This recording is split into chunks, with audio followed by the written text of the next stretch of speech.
আজকে আমরা পড়ব উচ্চ মাধ্যমিক বাংলা সাহিত্য চর্চা বইয়ের দ্বিতীয় ছোট গল্পটি, যার নাম ভাত। গল্পের লেখিকা নিম্নবর্গের কথাকার মহাশ্বেতা দেবী। গল্পটির শুরুতে আছে লোকটির চাহনি বড় বাড়ির বড় বউয়ের প্রথম থেকেই ভালো লাগেনি। এই লোকটি কে? লোকটি হলো ভাত গল্পের প্রধান চরিত্র উৎসব নাইয়া। আমরা গল্পে যাকে পাব উৎসব নাইয়া বলে। তার বাড়ি ছিল সুন্দরবনের এক বাদা অঞ্চলে। কিন্তু ভয়ঙ্কর প্রাকৃতিক দুর্যোগে তার সমস্ত পরিবার মাতলার জলে ভেসে যায়। পরিবার হারা গৃহহারা হয় উৎসব। তখন কি করবে ভেবে না পেয়ে দিশেহারা হয়ে পাগলের মতো ছোটাছুটি করতে থাকে উৎসব। তখন তার গ্রামের এক মেয়ে, যার নাম বাসিনী, এই বাসিনী নামক মেয়েটি উৎসবকে দাদা বলে ডাকে। তখন সে উৎসবকে নিয়ে আসে বড় শহরের তার মনিব বাড়িতে। এরপর আমরা গল্পতে পড়ছি।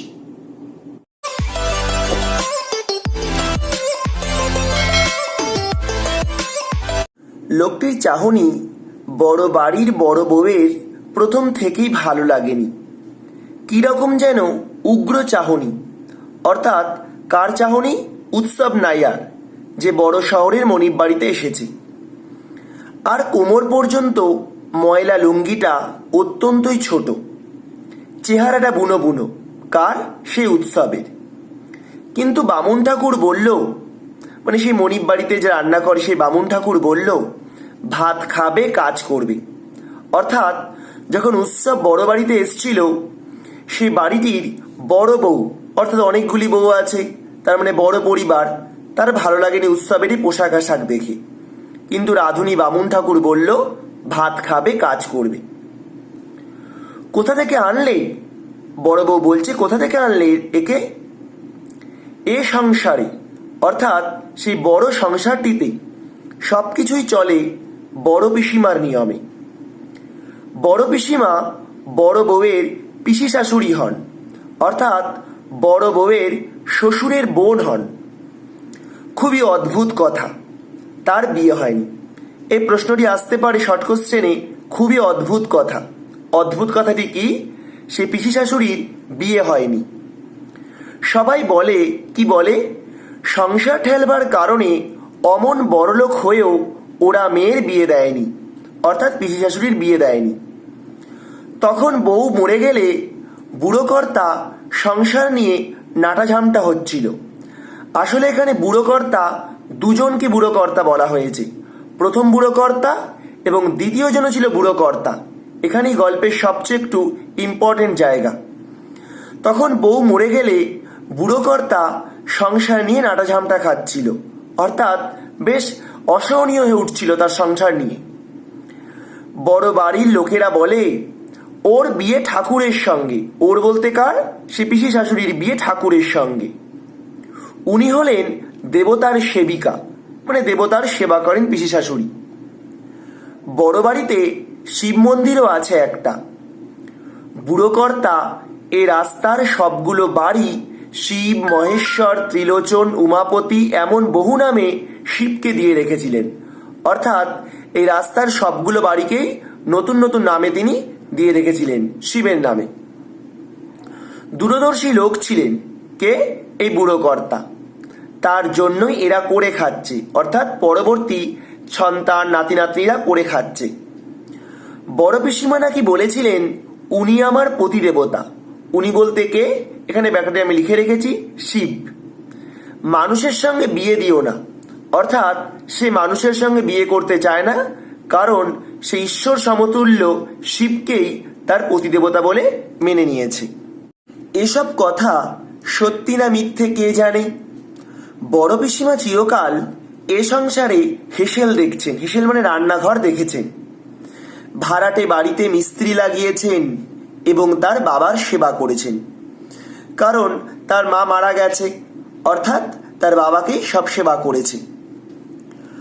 বড় বউয়ের কথা শুনে বড় পিসিমা বলেন, কোথা থেকে আনলে মানে? উৎসবের কথা বলছে। ঝড় জলে দেশ ভেসে গেছে, আমাদের বাসিনীর কে হয় যেন লোকটি, সেই ডেকে আনলে। বড় বউ বলে, কিরকম দেখতে? অর্থাৎ উৎসবে সেই পোশাক আশাক দেখে বড় বউয়ের প্রথমেই পছন্দ হয়নি, তাই বলছে কিরকম দেখতে।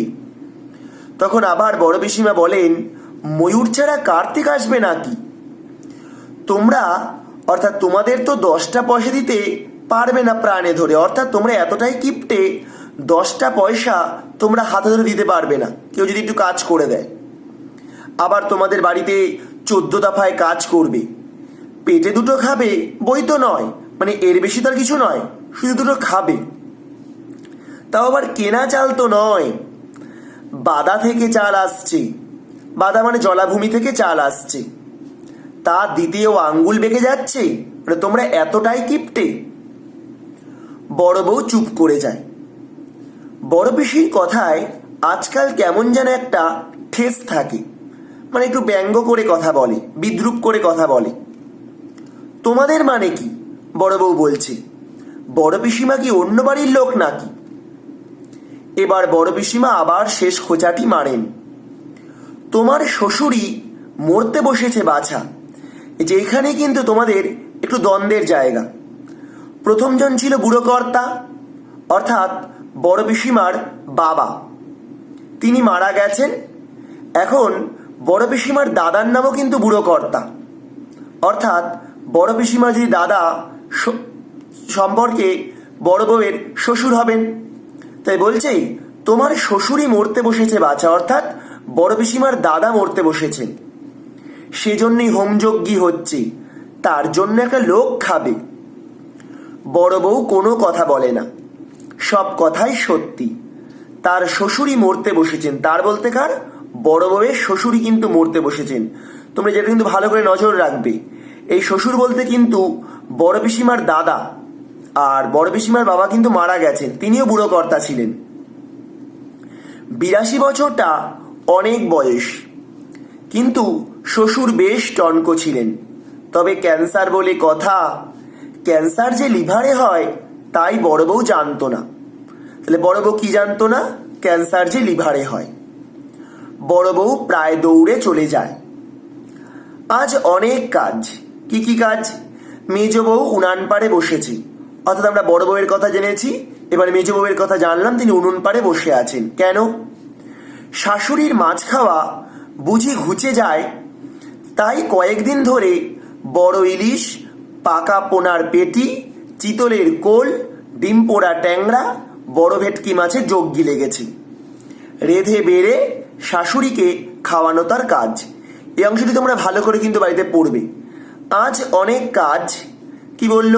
মেজ বউ উনুন পাড়ে বসে আছেন, শাশুড়ির মাছ খাওয়া বুঝি ঘুচে যায়। এই শাশুড়ি কে? এই শাশুড়ি হচ্ছে বড় পিসিমার দাদার বউ, অর্থাৎ সম্পর্কে বৌদি হয়। এই বড় পিসিমার বৌদি অর্থাৎ বড় বউয়ের শাশুড়ি।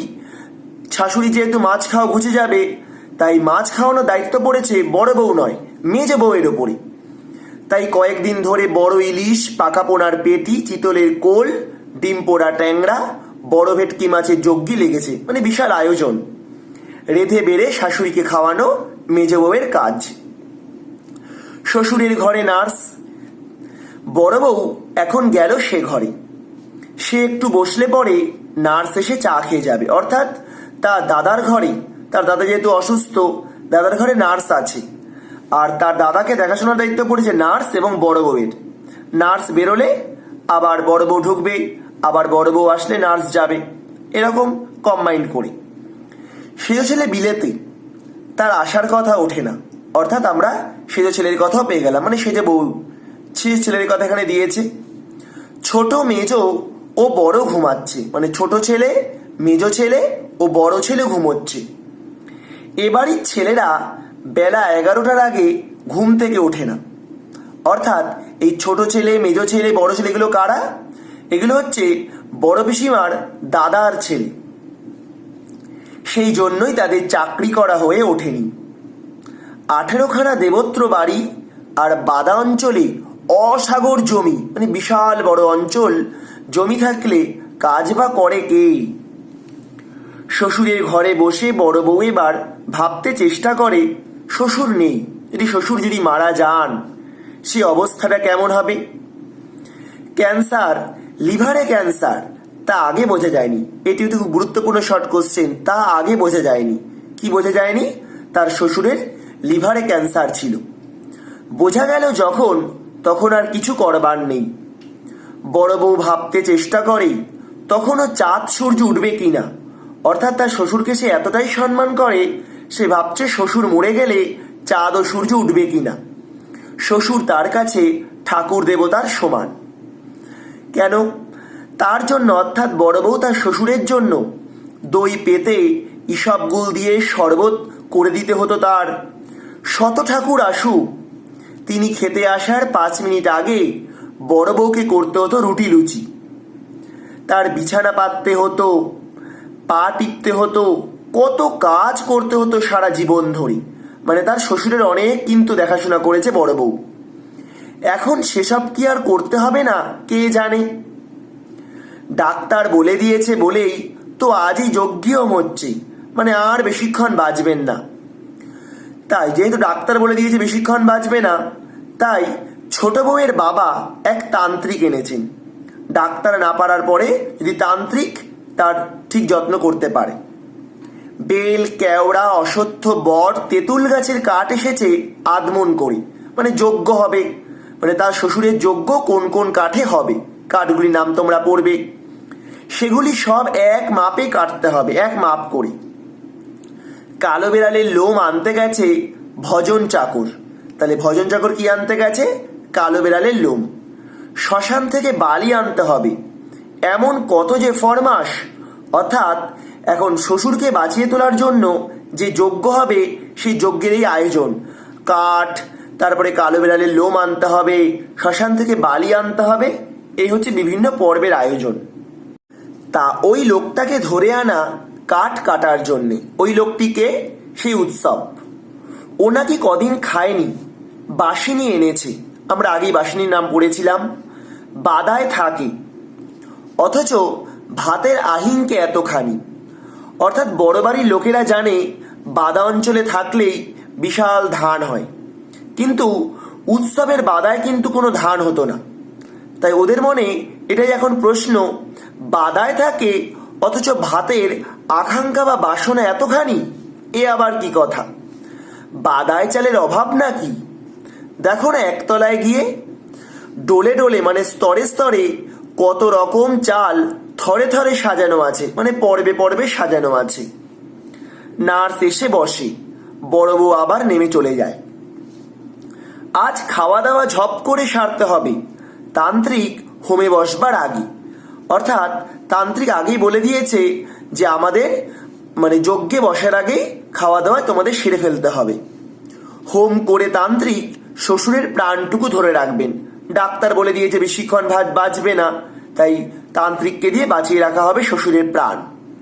তান্ত্রিক নিচের হল ঘরে বসে আছে। শর্ট কোশ্চেনটি আসতে পারে, তান্ত্রিক কোথায় বসেছিল? নিচের হল ঘরে। বড় পিসিমা বলেন, নামতে পারলে বাছা, চালগুলো তো বের করে দেবে। তখন উৎসব বলে, এই যে দি। এবার দেখো চালের স্তরগুলি কি কি স্তর। ঝিঙে শাল চালের ভাত নিরামিষ ডাল তরকারির সঙ্গে খাওয়া হতো। রামশাল চালের ভাত খাওয়া হতো মাছের সঙ্গে। বড়বাবু আবার কনক পানি চাল ছাড়া খান না। মেজো ছেলে আর ছোট ছেলের জন্য 12 মাস পদ্মজালি চাল রান্না হয়, মানে 12 মাস, মানে বছরের 12টি মাসই পদ্মজালি চাল খেত মেজো ছেলে আর ছোট ছেলে। বামুন চাকর ঝিয়েদের জন্য রান্না হতো মোচা সাপটা চাল। বাদার লোকটি কাঠ কাটতে কাটতে চোখ তুলে দেখে, বাবা এত রকম চাল। চোখ ঠিকরে বেরিয়ে আসে উৎসবের, তার বলতে উৎসবের। হ্যাঁ বাসিনী, এত নানাবিধ চাল? উৎসব জিজ্ঞেস করছে তার বাসিনীকে, অর্থাৎ গ্রাম থেকে যাকে নিয়ে এসছে, মানে গ্রাম থেকে ধরে নিয়ে এসছে বাসিনী উৎসবকে। তাই বাসিনীকে জিজ্ঞেস করছে উৎসব, হ্যাঁ রে বাসিনী, এত রকম চাল? বাসিনী বলছে বাবুরা খায়। উৎসব বলছে ওই 5 ভাগে ভাত হয়। তখন আবার বাসিনী বলে, হবে না, বাদায়েদের এত জমি, চাল এনে পাহাড় করেছে। বড় পিসিমা বেচেও দিচ্ছে নুক্কে নুক্কে, অর্থাৎ বড় পিসিমা কিছু চাল লুকিয়ে লুকিয়ে বিক্রিও করে দেয়। আমি বেচতেছি সে চাল, বাসিনী বলে, আমাকে দিয়েই সেই চাল বিক্রি করায় বড় পিসিমা। বাদা এদের এত চাল হয়? তা দে দেখি বাসিনী, এক মুষ্টি চাল দে। উৎসব একথা বাসিনীকে বলছে। গালে দে জল খাই, মানে গালে দিয়ে একটু জল খাই। বড্ড যেমন আঁচড় কাটিতেছে পেটের মধ্যিখানে, যেমন মানে এখানে যেন, মানে বড্ড কেমন যেন আঁচড় কাটতেছে পেটের মধ্যে। সেই কদিন ধরে ঘরে আদা ভাত খাই না। আদা বলতে এখানে রান্না করা ভাত খাই না। দে বাসিনী, ব্যগ্যতা করি তোর, ব্যগ্যতা মানে অনুরোধ, দে না এক মুঠি চাল দে না, আমি একটু গালে দিয়ে জল খাই। তখন আবার বাসিনী বলে, আরে আরে করো কি উৎসব দাদা, গা সম্পর্কে দাদা তো হও। অর্থাৎ উৎসবকে দাদা বলে ডাকতো বাসিনী। কেন বা এমন করিতেছ? পিসিমা দেখতে পেলে সর্বনাশ হবে। আমি ঠিক তাগে বাগে দিয়ে যাব। তাগে বাগে মানে সময় বুঝে আমি তোমায় দিয়ে যাব। তুমি হাত চালিয়ে নাও দেখি বাবা, মানে তোমাকে যে কাজের দায়িত্ব দেওয়া হয়েছে তুমি সেই কাজটি সেরে ফেলো। এদেরকে বলিহারি ছাই, এটাকে এই কথাটি মনে মনে বাসিনী বলছে। এদেরকে অর্থাৎ বড় বাড়ির এই বড় লোকগুলোকে বলিহারি, মানে এদের আর কিছু বলার নেই। একটা লোক কদিন খায়নি শুনছো, আগে চারটি খেতে দেই। মানে ওরা শুনলো উৎসব নামক ব্যক্তিটি কতদিন খায়নি, আগে দুটো খেতে দিয়ে নে, তারপর কাজ করাবি। না, খেতে না দিয়েই কাজ করাচ্ছে। বাসিনীর মনটা বেশ ভালো না লাগলো না। বাসিনী চালগুলো নিয়ে চলে যাবার সময় মাথা নাড়তে নাড়তে চলে যায়। আমরা পড়েছিলাম গল্পটির মূল চরিত্র উৎসব, চিরকালই যে উৎসব নাইয়া নামে পরিচিত। গত কয়েকদিন সে সত্যিই খায়নি। কেন? কপালটা মন্দ, তার বড়ই মন্দ। যতদিন রান্না খিচুড়ি দেওয়া হচ্ছিল ততদিন সে খেতে পারেনি। এখানে তোমরা লিখে নেবে, যতদিন ত্রাণের রান্না খিচুড়ি দেওয়া হচ্ছিল। অর্থাৎ যখন চারিদিক বানভাসি হচ্ছিল তখন চারিদিক থেকে অর্থাৎ বিভিন্ন জায়গা থেকে ত্রাণের খিচুড়ি দেওয়া হচ্ছিল, কিন্তু সেই খিচুড়িও নিতে পারেনি উৎসব, কারণ তখন সে তার পরিবারকে খুঁজে বেড়াচ্ছিল। তাই এখানে বলা হয়েছে যতদিন ত্রাণের রান্না খিচুড়ি দেওয়া হচ্ছিল ততদিন সে খেতে পারেনি।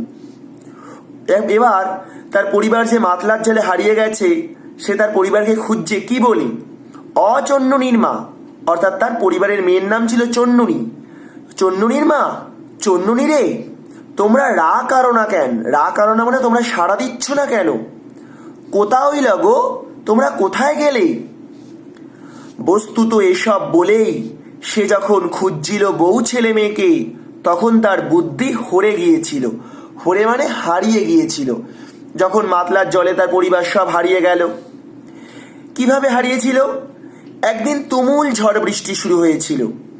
ছেলে মেয়েকে জাপটে সাপটে ধরে উৎসবের বউ কাঁদছিল আর কাঁপছিল শীতে আর ভয়।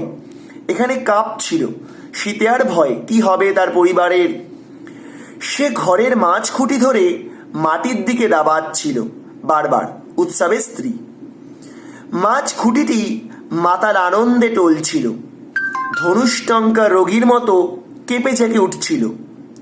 আর উৎসব বলে চলেছিল, ভগবান ভগবান ভগবান। কিন্তু এমন দুর্যোগে ভগবানও কাঁথা মুড়ি দিয়ে ঘুমন বোধ করি। উৎসব মনে মনে বলছে ভগবান ভগবান, উৎসব বলেই চলেছিল। এমন সময় মাতলার জল বাতাসের চাবুকে, মানে চাবুক যেমন মুহূর্তেই দাগ দিয়ে যায়, ঠিক তেমন বাতাস মুহূর্তেই চাবুকের হানার মতো ছটফটি উঠে এসেছিল। জল উঠল, জল আবার নেমেও গেল, কিন্তু উৎসবের পুরো পরিবারটাই মাটিতে লুটোপুটি খেয়ে গেল। এখানে আমাদের শেষ হয়ে গেল প্রথম পর্বটি। ভিডিওটি কেমন লাগলো অবশ্যই কমেন্ট বক্সে জানাবে। ভালো লাগলে লাইক করবে, বন্ধুদের বেশি করে শেয়ার করবে। আমরা পরবর্তী দিন এর দ্বিতীয় পর্ব নিয়ে আলোচনা করব। এইটুকুনি পড়ে তোমাদের যদি কোনো প্রশ্ন জানতে অসুবিধা হয় অবশ্যই আমাদের কমেন্ট বক্সে লিখবে।